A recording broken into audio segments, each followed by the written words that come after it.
Today we will discuss this question. Is inclusive growth possible under market economy? State the significance of financial inclusion in achieving economic growth in India. This is a 10 marker. It appeared in General Studies paper 3 in 2022 and the answer has to be written in 150 words. So let's begin. First, in introduction, I think for this kind of question, you can go ahead with definition sort of introduction.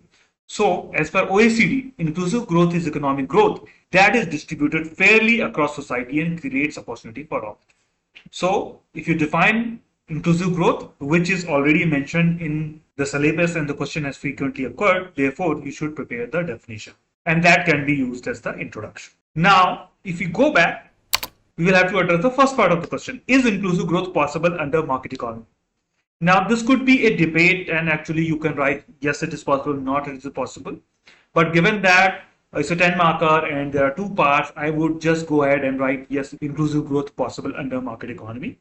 And this, I will write, I would say, few points to with supporting data, scheme, etc. to point out that inclusive growth is possible under the economy. So the first heading is inclusive growth is possible under market economy. In that, the first point would be empirical evidence. Now, if you look at India, India opened up, sort of became a market economy from 1992. And if you look at empirical data, the percentage of population living below poverty line has declined from 26%, has declined from 26% in 1992 to 6 to 8% in 2024. These are estimates. However, you can make that as an argument that just inclusive growth is possible under the market economy. The second point, economic policies. Yes, inclusive growth is possible provided the government policies must encourage competition, innovation, and efficiency. If these conditions met, inclusive growth is possible under market economy. For example, if you were to look at telecom sector, you can see the access to mobile and telephone and broadband in that sense has gone up after accepted market economy and reform the sector were opened up. Similarly, if you could look at banking, the access to banking has gone up in the country. Number 3 is the government intervention. If government takes proactive steps in the sector where private sector is not investing enough, therefore the inclusive growth is possible. For example, this is particularly true about sectors like education and healthcare. For example, government has been investing in schools, etc. Similarly, if healthcare facilities are not available, government has introduced policies like Pradhan Mantri Jan Arogya Yojana, which provide insurance and enable private sector to serve the poor population, which sort of enables the inclusive growth. The third is social safety net.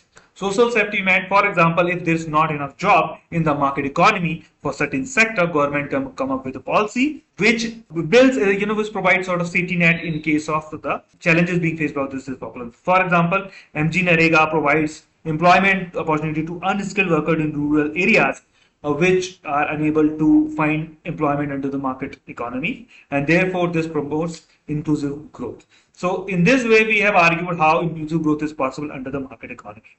Now, let's go back to the question. There was the second part of the question, state the significance of financial inclusion in achieving economic growth in India. So we have to state the significance, and that could be our second heading, significance of financial inclusion. That could, just a second part, subheading of your answer. And in this, we will have to mention what is the significance of financial inclusion.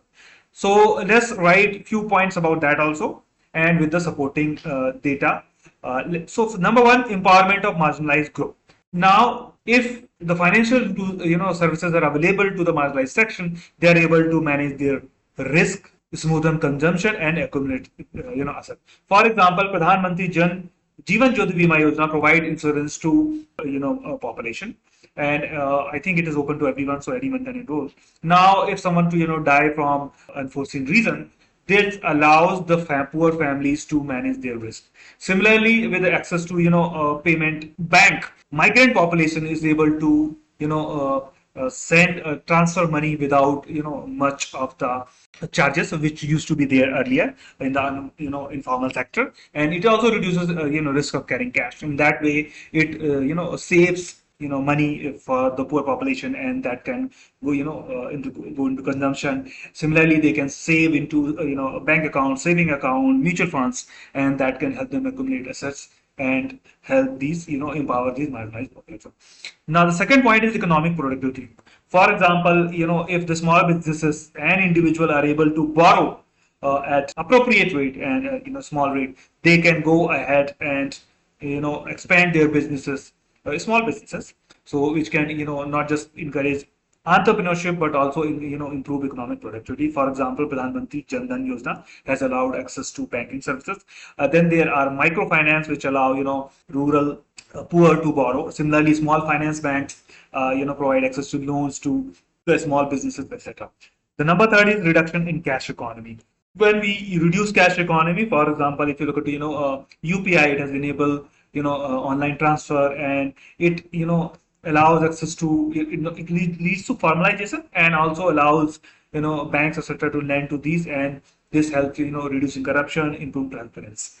Number four is that once you have access to financial services, you can improve your livelihood. It can also lead to social mobility, and this is especially could be true for marginalized section and as well as women, where access to finances can lead to economic well-being, and that in turn can lead to social mobility. So these are the way with which you can argue how highlight the importance, significance of financial inclusion in achieving economic growth in the country.